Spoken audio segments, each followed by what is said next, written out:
पड़ रहे हैं। बाहू, वॉशिंग मशीन खराब हो गई तो ये सारे गंदे कपड़े तू छत पर जाकर धो देना। वो सब तो ठीक है माँ जी, पर जीनत बाजी अभी तक उठी नहीं है। वो आज कॉलेज नहीं जा रही है क्या? बहू, आज मेरी बेटी का पहला रोजा है और बाहर इतनी धूप हो रही है। अगर वो कॉलेज जाएगी तो थक जाएगी, और अगर उसे रोजा लग गया तो उसे सोने दे, थोड़ा आराम करेगी तो ही अच्छा है।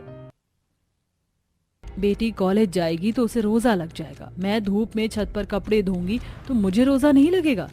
सही कहते हैं लोग, बहू बेटी का रमजान एक समान नहीं होता।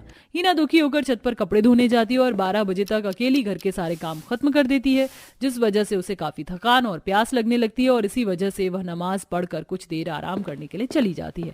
पर इस बीच जीनत और सलमा को चैन नहीं मिलता और बार बार आकर हिना को परेशान करती है। क्या भाभी, यहाँ पर मेरा पर्स नहीं मिल रहा है और आप आराम से सो रही हैं। आप पहले मुझे मेरा पर्स ढूंढ कर दे दीजिए। आज कॉलेज नहीं गई तो क्या कल तो जाना ही है।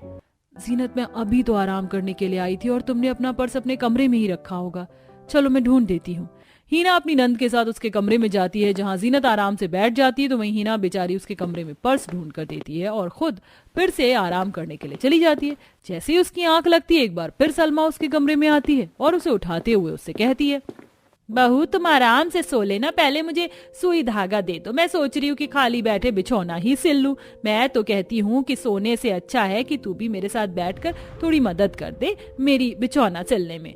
जब जब हिना की आंख लगती तब तब सलमा और जीनत आकर उसे परेशान कर देती, जिस वजह से हिना अब आराम ना करके अपनी सास के साथ बैठकर बिछौना सिलने लगती है। देखते ही देखते 3 बज जाते हैं और सलमा अपनी बहू से कहती है, बहू मैंने तुझे बताया था ना कि आज दावत के लिए तेरी खाला आ रही है अपने पूरे परिवार के साथ, और तू अब तक आराम से बैठी है। जाकर दावत की तैयारी कर ले। और हाँ, आज इफ्तार के लिए थोड़े पकौड़े, रुआवजा, फ्रूट्स और चना मसाला, कबाब, खजूर, सैंडविच, समोसे, नींबू पानी, ये सब बना लेना।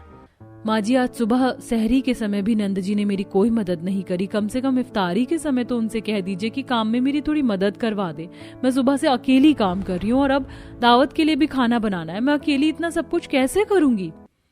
क्या भाभी के होते इतना सारा काम मैं करूंगी? माँ, भाभी से कहो कि मेरे बस की नहीं है इतना सारा काम करना, वो खुद संभाले।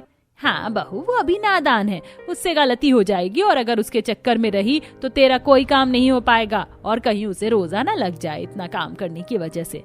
एक बार फिर सलमा सारा काम अपनी बहू के ऊपर छोड़ जाती है।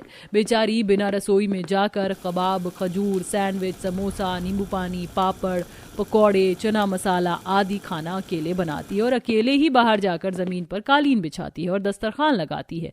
कुछ देर में सलमा के 10 मेहमान इफ्तारी दावत के लिए आ जाते हैं और हिना सभी को खाना परोसती है। भाभी जान, आप